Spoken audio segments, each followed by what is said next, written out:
To ask that, can I give a gift or Eid to my Christian maid on Christmas only to see happiness on her face while I always try to reach her as well? Isn't my this act help her in praising?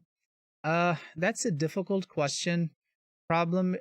So on Christmas, if it's okay to give them things, especially they're your maids and stuff, because they may have needs. Okay.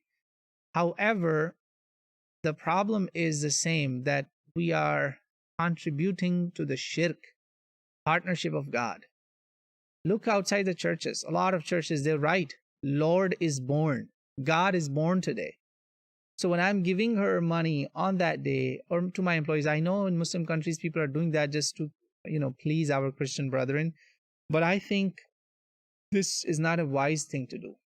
This is one form of compromise of faith. You want to do it, give it to them on Eid, give it to them on your days. I know we live in a world where there's mixed communities and homogenous groups and all that. It's hard. It's hard, but please try to avoid it. Problem is, we say, oh well, they will be offended and this and that. Do you want to do it at the expense of displeasing Allah subhanahu wa ta'ala? It's a risky business. Look, if I give her money and with that money she buys new clothes and goes to the church and participates listening to all the haram and shirk, the lies that sometimes these pastors, astaghfirullah, not all, of course, some pastors would be selling. Who's going to be responsible for all of that? Right? So it's a questionable business. Avoid it if you can, or at least give them things that would fulfill their basic needs, like take care of some medical need, pay a medical bill, things like that, that are not directly contributing to the celebration part. So it's okay in the end of year, maybe a week before or week after, give them something that would fulfill some needs, but do not participate in decoration and celebrations.